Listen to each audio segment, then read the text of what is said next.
Selamat pagi semuanya, kembali kita melanjutkan pembelajaran kita. Di chapter 6, kita akan bahas tentang bandwidth utilization. Nah, kita sudah sering kali berbicara tentang bandwidth di pembelajaran atau di mata kuliah lain juga sudah sering mendengarkan istilah bandwidth. Nah, bandwidth ini merupakan kapasitas maksimal dari sebuah channel atau jalur komunikasi untuk melakukan proses pengiriman atau penerimaan data dalam hitungan detik atau per second, ya. Berapa kapasitas maksimal dari sebuah jalur komunikasi dalam setiap second. Nah, analoginya adalah seperti jalan raya, ya. Misalkan kita memiliki jalan raya. Nah, ini adalah kapasitas bandwidth yang diberikan, ya. Kapasitas yang diberikan kepada setiap pengguna jalan raya, ya. Berapa mobil yang bisa melewati jalan raya ini misalkan. Semakin sedikit mobil yang kendaraan yang melewatinya, maka akan semakin cepat proses pengiriman, proses penerimaan data.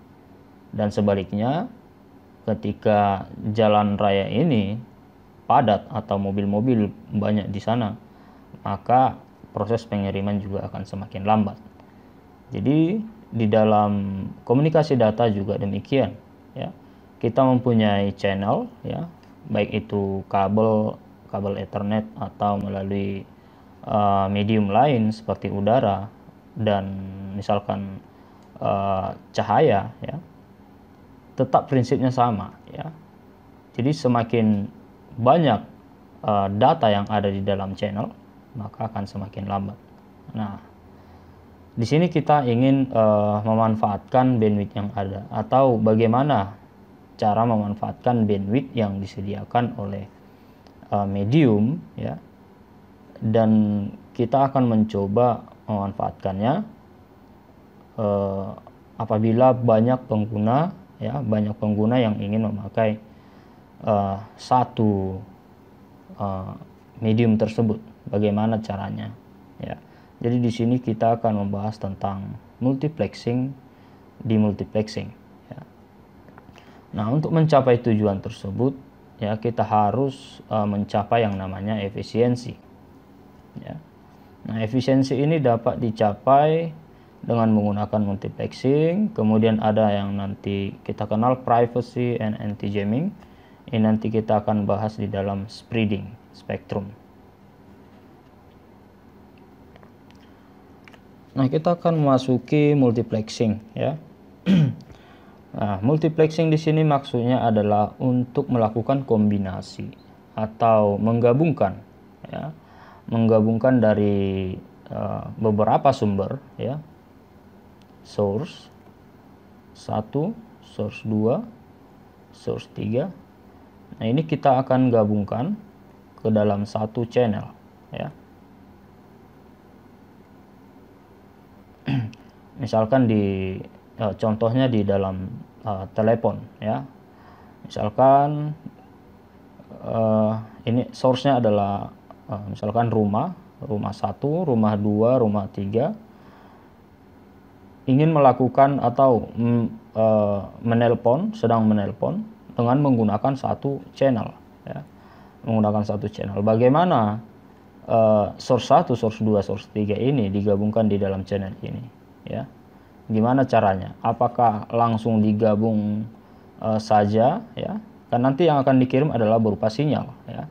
Sinyal analog misalnya, ya. Nah, sinyal analog dari source 1, source 2, source 3 pasti frekuensinya sama, ya. Frekuensinya sama. Mungkin misalkan frekuensinya adalah 340 Hz misalkan, atau kilohertz, ya. Misalkan source 1 memiliki ini, source 2 memiliki ini, source 3 memiliki ini. Artinya sama frekuensinya, ya. Nah, bagaimana nanti membedakan ini ketika sudah sampai di tujuan? ya. Ini frekuensi yang mana? Apakah source 1? Bahkan nanti di tujuan bahkan nanti akan berkebalikan, atau si source 2 mengirim ke misalkan ke A, sementara source 1 itu tujuannya ke A. Tetapi yang terjadi adalah S2 ya malah menuju A. Jadi di sini perlu kita buat teknik ya, teknik multiplexing ya, dan juga teknik demultiplexing. Ketika ada multiplexing, maka kita melakukan demultiplexing atau demax. Ketika ada demax, kita bisa melakukan multiplexing ya. Nah, oke, di sini dikatakan bahwa multiplexing is a set of technique that allow that simultaneous transmission of multiple signal across a single data link ya. Jadi jelas seperti yang saya katakan sebelumnya. As data and telecommunications use increases, so does traffic. Jelas ya. Jadi ketika data ini meningkat, maka traffic juga pasti akan meningkat. Nah, di sini kita akan bahas beberapa topik pembagian dari multiplexing, jenis-jenis multiplexing. Ada frequency division multiplexing atau FDM. Kemudian wavelength division multiplexing, WDM. Kemudian ada yang kedua ini ada time division multiplexing. Dibagi ke dalam dua, ada synchronous time division multiplexing, ada statistical time division multiplexing. Nah, kita akan bahas satu persatu ya. Dimulai dari frequency division multiplexing.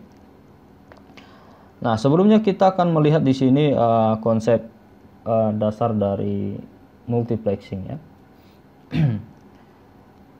Nah, di sini ini sebenarnya sudah saya jelasin. Nah, di sini beberapa source ya, beberapa line di sini digabungkan, maka dia akan disebut sebagai mux atau menggunakan multiplexer di multiplexing ya. Kemudian dibuat ke dalam satu channel. Nah, ini adalah channel kita ya, link. Kemudian sampai di tujuan ya, maka dia akan dilakukan demultiplexing. Nah, demultiplexing ini nanti fungsinya untuk melakukan filter terhadap frekuensi misalkan bandpass filter ya, yang dilakukan untuk melewatkan frekuensi yang sebenarnya yang akan menuju destination ya. Jadi di sini ada frequency division multiplexing, sifatnya analog ya, karena nanti akan menggunakan gelombang sinusoidal ya, terdiri dari gelombang sinus, kemudian wavelength juga ya, punya frekuensi gelombang sinus. Kemudian ada time division multiplexing menggunakan sinyal digital. Untuk frekuensi division multiplexing, kita lihat di sini ada beberapa input lines ya. Misalkan ada 1, 2, 3 di max, di multiplexing di sini, kemudian masuk ke dalam channel. Ini adalah satu channel ya. Satu channel, misalkan satu kabel lah, saya bilang satu kabel. Nah, di sini nanti akan dilakukan pembagian frekuensi ya. Jadi frekuensi yang dibagi di sini ya. Makanya disebut sebagai division multiplexing.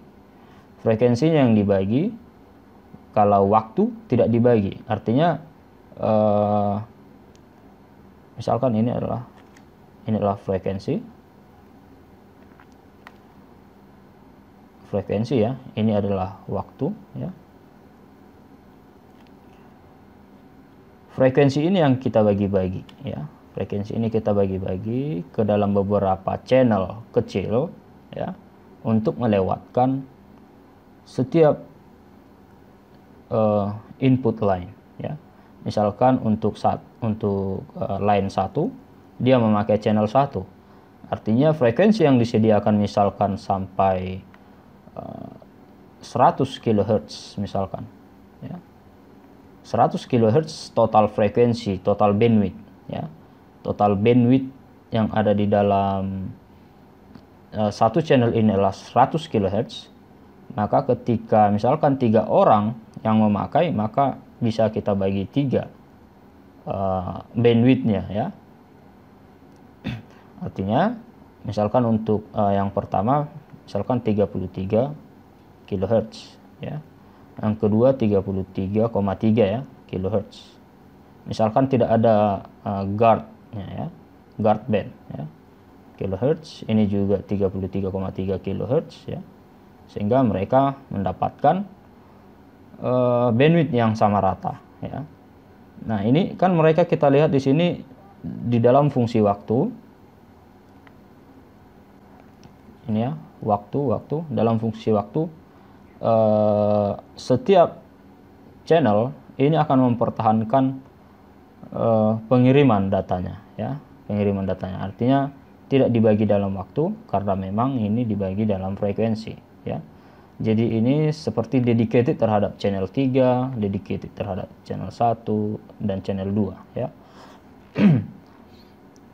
Ingat bahwa frekuensi division multiplexing yang dibagi adalah frekuensi dari bandwidth tersebut, ya, bukan time-nya, ya.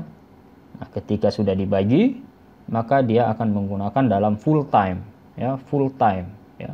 Ingat full time dan pembagian frekuensi.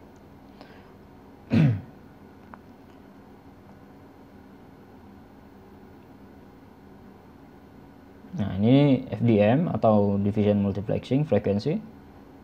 An analog multiplexing technique that combines analog signal. Jadi di sini input lines ini adalah dari berbagai telepon misalkan atau komputer atau media komunikasi lainnya, ya. Ketika kita menggunakan frekuensi division multiplexing, maka yang dikirim adalah berupa analog sinyal, ya. Nah, prosesnya adalah seperti ini. Misalkan kita memiliki tiga line communication di sini, ada 1, 2, 3, ya. Nah, ini nanti, ya, ketiga ini misalkan ketiga voice sinyal, ya. Misalkan ketiga voice ini, ya, melakukan panggilan secara serentak atau simultaneously, ya. Nah, nanti bagaimana caranya ketiga sinyal ini digabungkan ke dalam satu channel, ya. Atau pertanyaannya seperti ini, mengapa enggak satu voice aja satu channel kita buat, ya. Satu voice satu channel, kemudian kita perbesar bandwidthnya, ya. Maka itu tidak akan wise dalam utilization-nya tadi yang ada di slide pertama, ya. Tidak bandwidth akan wasted, ya, terbuang, ya. Karena bandwidth yang kita gunakan sebenarnya itu tidak secara maksimum, ya. Misalkan kalau kita perbesar bandwidth, ya, kita perbesar bandwidth seperti jalan raya tadi, kita perbesar jalannya, tapi yang kita gunakan, alat transportasi yang kita gunakan adalah sepeda motor misalkan. Ngapain kita lakukan memperbesar ini semua jalan ini, sementara yang kita kirimkan adalah menggunakan sepeda motor, ya, atau menggunakan mobil kecil saja, ya. Jadi tidak akan memanfaatkan bandwidth semaksimal mungkin, ya. Nah, itu adalah idenya, ya. Jadi kita bangun saja satu channel pengiriman di sini, ya, yang besar bandwidthnya, kapasitasnya. Nah, ini sehingga nanti bisa digunakan oleh berbagai resource, berbagai sumber. Nah, seperti itu. Nah, caranya, tekniknya adalah melakukan seperti ini. Jadi ada voice 1, voice 2, voice 3. Nanti ini akan dilakukan dimodulasi, ya. Kita kemarin sudah belajar modulasi. Ketika dilakukan modulasi, maka ini akan diubah ke dalam analog sinyal misalkan, ya. analog sinyal ya, pastinya analog sinyal untuk frekuensi division multiplexing. Dengan cara ya, melakukan multiply terhadap frekuensi carrier ya. Misalkan untuk voice 1, frekuensi carrier 1, voice 2, F2, voice 3, F3.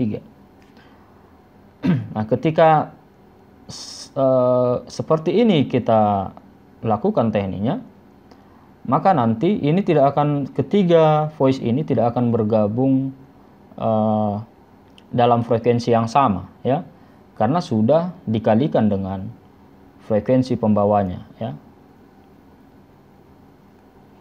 Nah, misalkan nanti ketika sudah dikalikan frekuensi pembawanya, ketika sudah berada di channel ini, maka dia akan seperti ini ya. Misalkan untuk voice 1 ya, voice 1 ini ketika kita multiply dengan, misalkan voice 1 ini kita lakukan multiply dengan frekuensi 1 ya, maka akan menghasilkan yang namanya, misalkan dia akan sampai di sini ya. Sorry.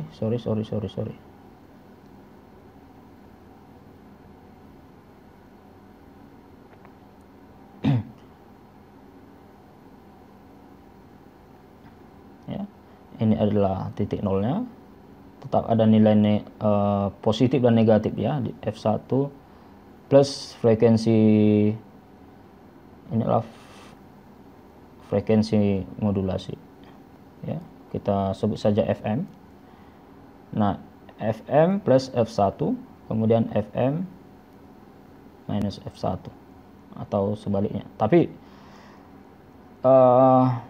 seperti inilah kira-kira nanti ya untuk ini, untuk voice yang pertama ya.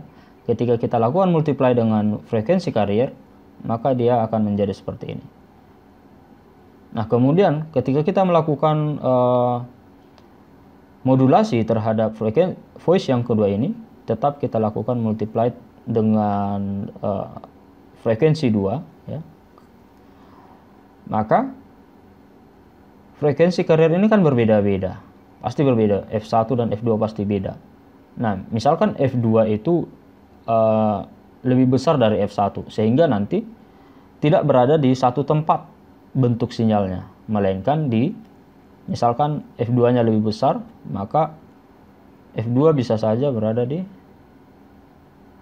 saya coba tinta yang lain, F2 bisa berada di, misalkan di sini ya, tetap ada F0-nya, titik apanya, nolnya, kemudian FM plus F1 ya, kemudian di sini minusnya ya. Kemudian begitu juga dengan sinyal 3 ya, dia akan berada di sini ya. Nah, dengan cara seperti ini maka tidak akan terjadi kombinasi sinyal F1, F2, F3 atau tidak dalam frekuensi yang sama ya. Walaupun sebenarnya frekuensi voice itu adalah sama ya, misalkan frekuensinya adalah A untuk setiap suara, frekuensi A, ini juga frekuensi A. Ketika nanti kita kirimkan, dia sudah berbeda frekuensi ya, karena sudah kita kalikan dengan F1, F2, F3 ya.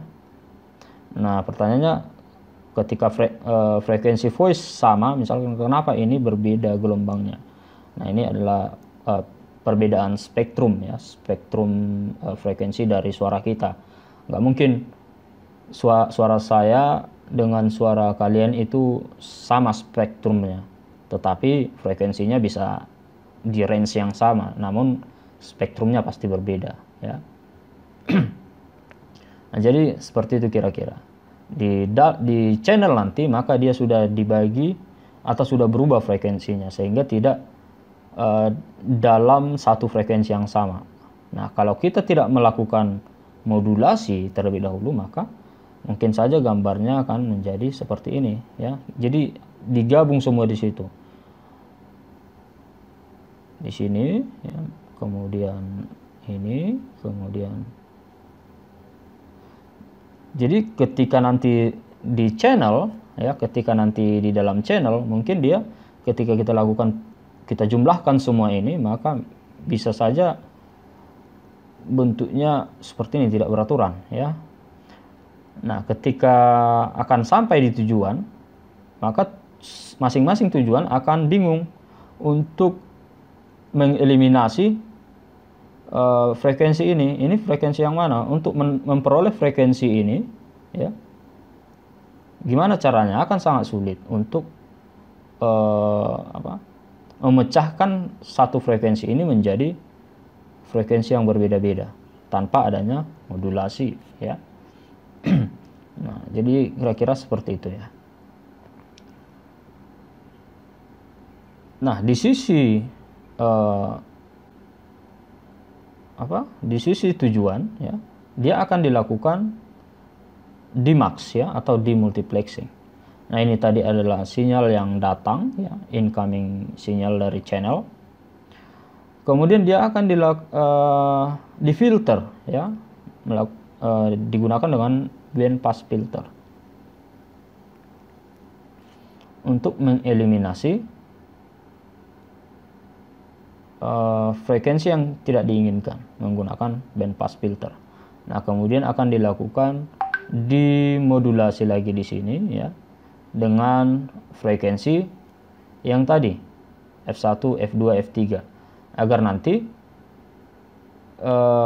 misalkan ini adalah destination A tahu memilah frekuensi yang mana dari ketiga frekuensi tadi ini, ya. Misalkan ini adalah 3, 1, 2, 3. Frekuensi yang mana yang seharusnya sampai di dia, ya, maka akan dilakukan penyesuaian dengan frekuensi F1, ya.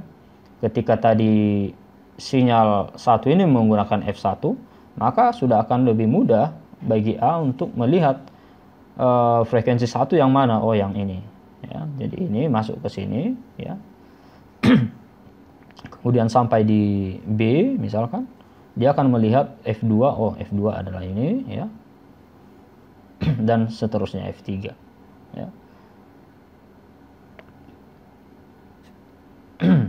Nah, ini adalah contoh, misalkan kita memiliki voice channel 4 kHz, ya. 4 kHz voice channel. We need to combine 3 voice channel into a link. Jadi sama prinsipnya, ya. Ada 3 channel, kemudian ingin di-combine ke dalam satu link with a bandwidth 12 kHz from 20 to 32 kHz. Jadi bandwidth dari channel ini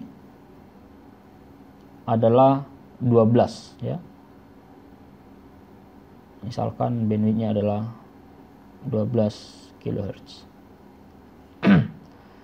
Nah, kita akan melakukan kombinasi dari ketiga voice ini, ya. Range-nya dari 20 sampai 32 kHz. 20 sampai 32 kHz. Nah, letak ketiga voice ini adalah di sini, ya. Sementara di sini the voice channel occupies misalkan 0 sampai 4. Ya, misalkan ini adalah bentuk sinyalnya, kemudian 04 ini adalah bentuk sinyalnya, 04 ini adalah bentuk sinyalnya, ya. Nah, kita akan kombinasikan dalam satu channel. Nah, sama seperti yang tadi, kita akan mengalihkannya dengan kita multiply dengan frekuensi carrier, ya, atau frekuensi pembawa F1, ini F2, ini F3, sehingga nanti di dalam channel ini mereka sudah terpisah frekuensinya, jadi tidak dalam range 0 sampai 4 lagi, ya. Tetapi misalkan kita bagi 3, ya. Misalkan dari karena di sini adalah yang terendah 20, ya, maka 20 sampai 24 itu untuk voice yang pertama, ya. Berarti nanti kemudian dari 24 sampai 28, dari 28 sampai 232, ya. Jadi ini yang akan digunakan, frekuensi yang digunakan oleh 1, frekuensi yang digunakan oleh 2, frekuensi yang digunakan oleh 3, ya, ini. Sehingga dikombine di dalam channel ini nanti dalam pembagian frekuensi karena menggunakan FDM, ya. Nah, di sini kita lihat no guard bands, ya. Guard bands di sini adalah jarak yang kita berikan kepada berbagai sinyal yang akan kita kirim. Misalkan sinyal yang akan kita kirim adalah F1. Misalkan di sini adalah voice 1. Ketika sudah dimultiply dengan F1, ya, maka di sini ini 0, F1 plus FM, ya. F1 minus FM. Oke. Kemudian ini adalah 2, ya, F2 plus FM. Di sini juga demikian, ada minusnya, ya. Ini minus, ada frekuensi minusnya, ya. Nah, guard band di sini adalah yang ini, ya. Kita lakukan sedikit pemisahan, ya, yang artinya nanti guard band ini juga pasti memiliki bandwidth tersendiri, ya, memakan bandwidth dari channel tersebut, tapi tidak akan banyak.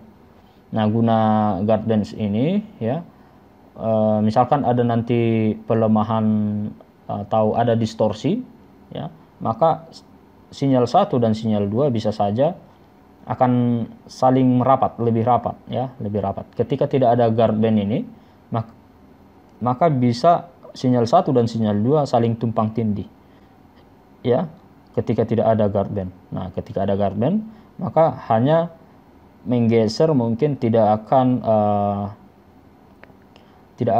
saling tumpang tindih karena guard band ini yang akan dipersempit, seperti itu, ya. Jadi bisa digunakan sebagai keamanan terhadap sinyal, ya. Kemudian memisahkan sinyal, ya, agar nanti di tujuan lebih cepat untuk proses filterisasi, ya, filterisasi dari setiap channel ini, ya. Nah, ini nanti kan setelah di dalam channel dia akan tidak segitiga lagi, tapi misalkan dia berubah menjadi sinyal seperti ini, ya. Ini juga seperti ini karena sudah dikalikan dengan frekuensi carrier masing-masing, ya. Nah, pastinya nanti ini akan memakan sedikit bandwidth lagi, ya. Jadi yang dimakan itu adalah dari guard band-nya, ya. Jadi guard band itu berfungsi sebagai pemisah, ya. Kemudian berfungsi sebagai ketika ada distorsi nanti maka tidak saling tumpang tindih sinyal-sinyal yang akan kita kirimkan.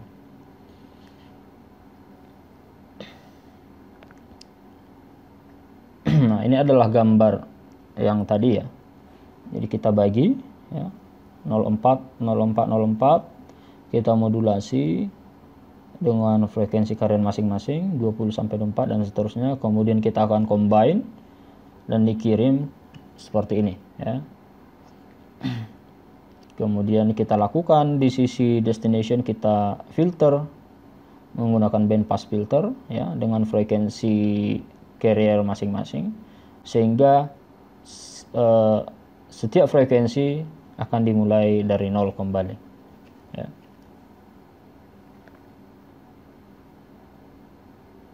Nah, ini adalah contoh yang kedua, 5 channel each with 100 kHz bandwidth are to be multiplexed together. What is the minimum bandwidth of the link if there is a need for a guard band? Nah, di sini sudah ada guard band, ya. Jadi ditanya berapa bandwidth minimumnya, ya. Nah, kita lihat di sini to prevent interferensi, penggunaan guard bandnya. Nah, di sini bisa langsung kita hitung, ya, 5 kali 100 karena kita memiliki 5 channel kali 100 kHz, kemudian plus 4 kali 10, ya.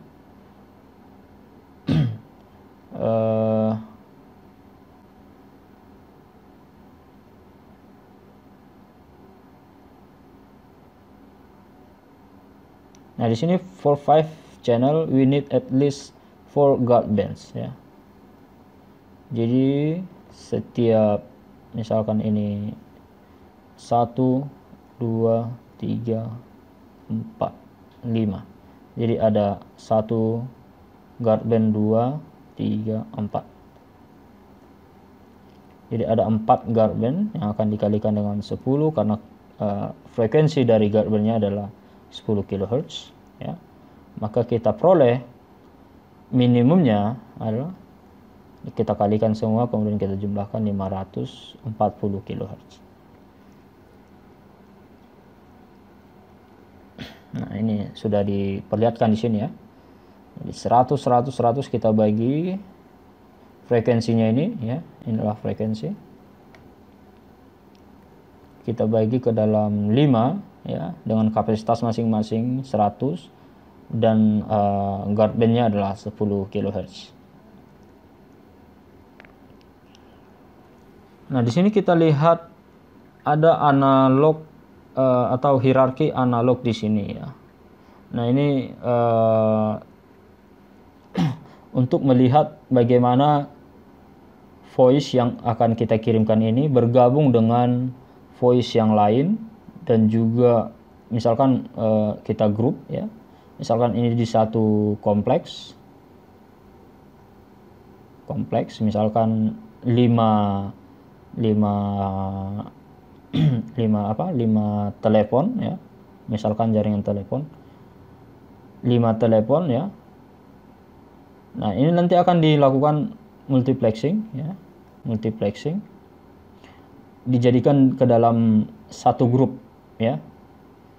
Nah, ini bisa setiap grup ini bisa ditempati oleh 12 voice channel ya. 12 voice channel. Berarti di sini ada bukan 5 tapi 12 ya. 12 voice channel bisa di grouping ya ke dalam 48 kHz ya. Nah, ketika ini bisa digabungkan lagi ya. Bisa dilakukan multiplexing lagi ya. Misalkan ini dari kompleks 1, kompleks 2, kompleks 3, kompleks 4. Kita gabungkan lagi ini kompleks 2 12 channel lagi ya, 12, ini 12, ini 12. Kita buat dalam satu grup lagi nih masing-masing. Satu grup. Dari 12 channel ini menjadi satu grup sama seperti ini. Tetap 48 kHz, 48, ini 48, ini 48. Kemudian kita multiplex semuanya ini ya ke dalam 5 groups, misalkan 5 groups ya. Multiplex ke dalam ini. Jadi ini semua adalah 5 groups ya. Kemudian kita multiplexing ya menjadi supergroup ya. Menjadi supergroup. Nah, setiap supergroup nanti terdiri dari 60 voice channel ya.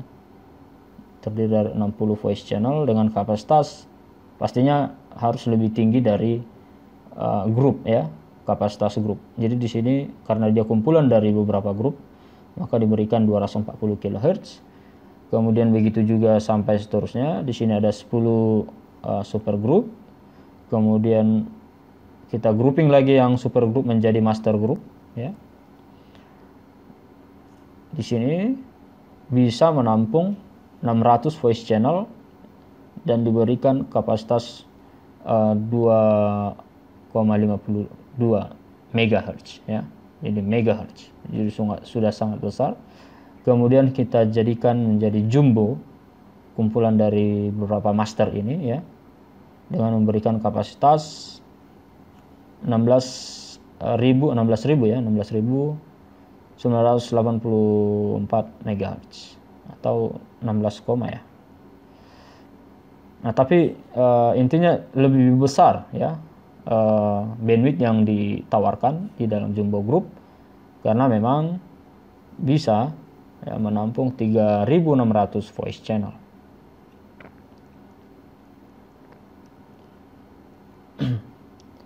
Nah, jadi seperti itu kira-kira ya.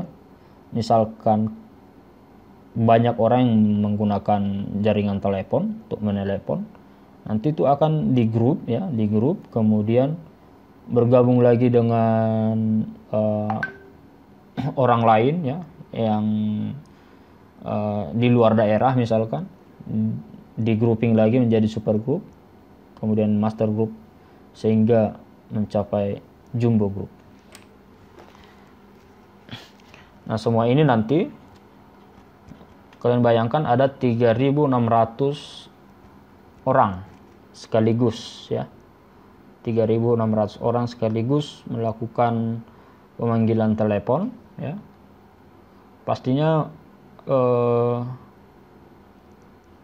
menggunakan bandwidth yang sangat besar. Ini contoh yang lain ya, bisa dipelajari. Nah, sekarang kita akan masuki wavelength division multiplexing. Prinsipnya sama dengan frekuensi division multiplexing sebenarnya, karena memang sama-sama analog ya. Cuman bedanya adalah kalau dia wavelength division multiplexing, yang dibagi adalah panjang gelombangnya ya. Panjang gelombangnya atau lambdanya. Nah, ketika lambda berbeda, maka frekuensi juga sudah pasti berbeda ya.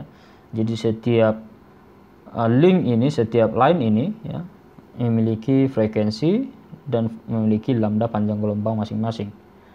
Nah, ketika sudah dilakukan multiplexing, maka yang divariasikan nantinya adalah lambdanya ya, lambda dan frekuensinya. Sehingga ketika di dalam channel ya, panjang gelombangnya atau frekuensinya sudah berbeda, jadi hampir sama ya. Namun di dalam wavelength division multiplexing ini biasanya ini digunakan untuk fiber optik ya. Fiber optik untuk mengirimkan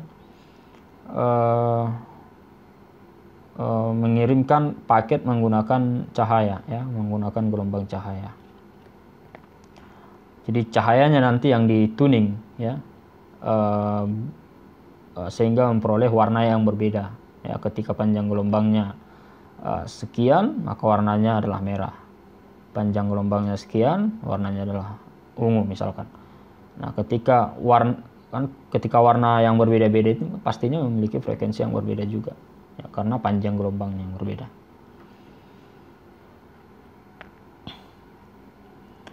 Nah, ini adalah teknik yang digunakan oleh misalkan optical fiber tadi ya. Jadi dikombinasikan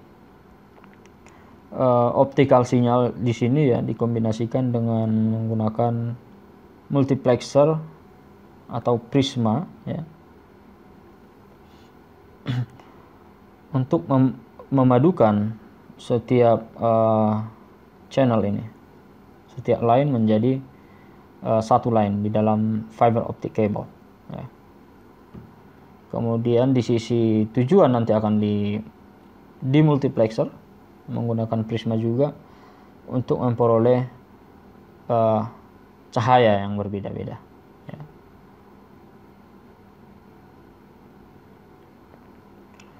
Nah, sekarang kita akan masuki TDM atau time division multiplexing. Tadi dibagi dua ya, ada yang sinkronus, kemudian ada pembagiannya secara satu lagi apa? Selain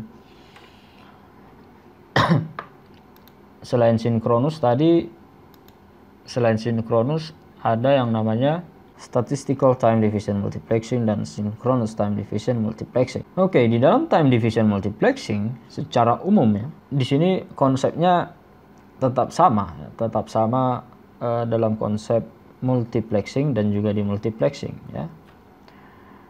Metodenya yang berbeda. Nah, metodenya adalah kalau dia frequency division multiplexing dan wavelength division multiplexing, mereka melakukan pembagian terhadap frekuensi ya. Kalau di dalam time division multiplexing dilakukan adalah pembagian terhadap waktu ya. Jadi waktu yang akan dibagi. Nah, misalkan di sini adalah frekuensi yang kita miliki, inilah time, maka yang dibagi adalah waktu, ya. Misalkan ini untuk channel 1, ini untuk channel 2, ini untuk channel 3, ya.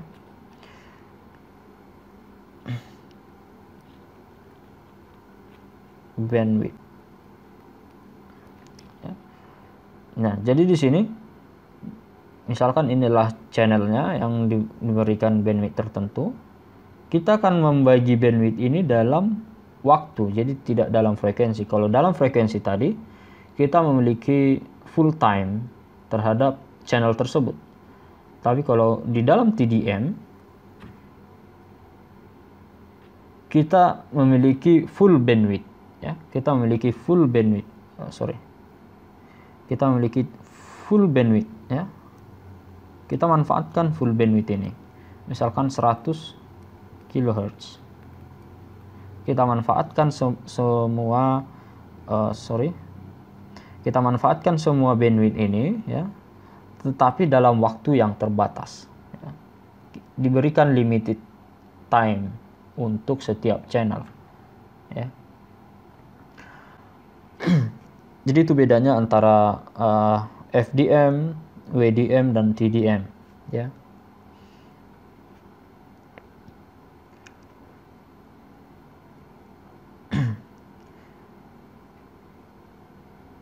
Nah, di sini dikatakan bahwa TDM ini merupakan digital multiplexing, ya, yang mengkombinasikan beberapa low rate channel, ya, into one high rate channel. Jadi nanti yang low rate, ya, low rate artinya channel-channel yang memiliki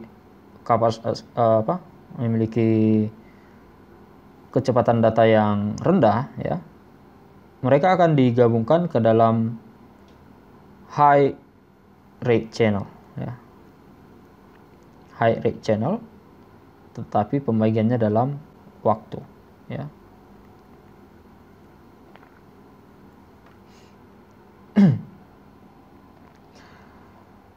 Nah, ketika low rate ini nanti dikirimkan, ya, artinya jika memanfaatkan bandwidth yang ada, maka pengirimannya akan semakin cepat.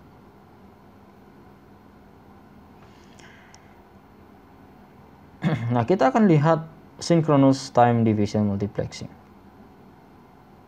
Mungkin ini akan kita lihat di video selanjutnya. Terima kasih.